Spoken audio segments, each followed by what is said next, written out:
D'abord, je voudrais rappeler qu'Aude de Thuin est une de mes plus anciennes amies et que Aude est une entrepreneuse, que depuis qu'elle a créé toutes ces entreprises, je la suis à titre personnel, et puis le cabinet qui est un cabinet d'entrepreneurs aussi, puisque notre cabinet c'est Oser, c'est également l'audace.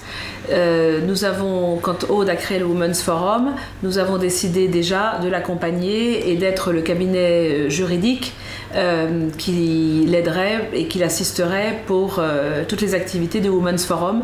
Donc tout naturellement, quand Aude est venue me parler d'Osons la France, je lui ai dit: Aude, je vais oser avec toi. Le cabinet ose évidemment aussi. Nous sommes ravis d'être partenaire de ce forum qui permet de montrer la France sous un jour beaucoup plus optimiste, audacieux, comme le cabinet Auguste et de Bouzy, et qui, j'espère, aura une longue vie et qui aidera les Français et tous ceux qui participeront à ce forum à apprendre ce que c'est qu'oser. Je crois que c'est l'accompagnement d'abord d'un projet qui consacre l'entreprise. C'est évidemment accompagner Aude de Thuin dans ce magnifique projet.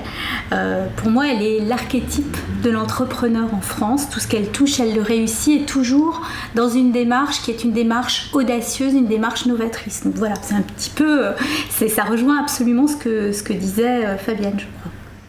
Alors ma plus grande audace a été de partir pour une université américaine à New York en janvier 85.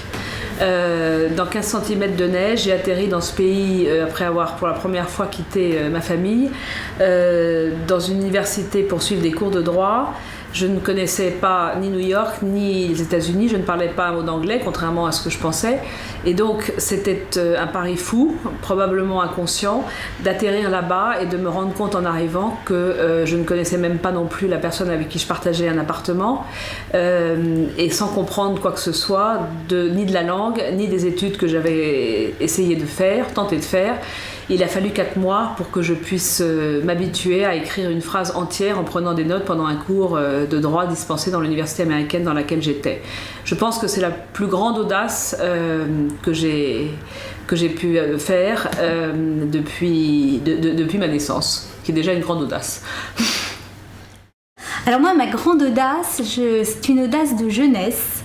Je devais avoir 18 ans, tout de suite après le bac, je devais présenter l'examen d'entrée à Sciences Po. J'étais prête, j'avais travaillé, c'était un projet que je portais. Et puis, j'ai décidé de ne pas le présenter pour partir à Londres écouter Bernard Haitink diriger une symphonie de Bruckner. Donc, vous voyez, c'était de l'inconscience sûrement. C'était le première manifestation d'audace vis-à-vis de mes parents, d'audace par rapport à mon avenir. Alors, finalement, j'ai rebondi et j'ai envie de dire qu'aujourd'hui, l'audace, pour moi, c'est un peu ma vie de tous les jours, parce que quand on est avocat, il faut qu'on ose pour ses clients. Alors évidemment, il faut oser dans un cadre, parce qu'il ne faut pas être des apprentis sorciers ou prendre des risques pour eux inconsidérés, mais il faut aussi parfois les accompagner dans le risque, en leur expliquant quel est le risque qu'ils vont prendre, donc oser pour eux. Et puis je crois que la vie d'une femme aujourd'hui, d'une femme active, qui mène une carrière professionnelle et qui élève des enfants, c'est oser tous les jours, parce que tous les jours il faut prendre des décisions, aller de l'avant, voilà, c'est comme ça qu'on avance.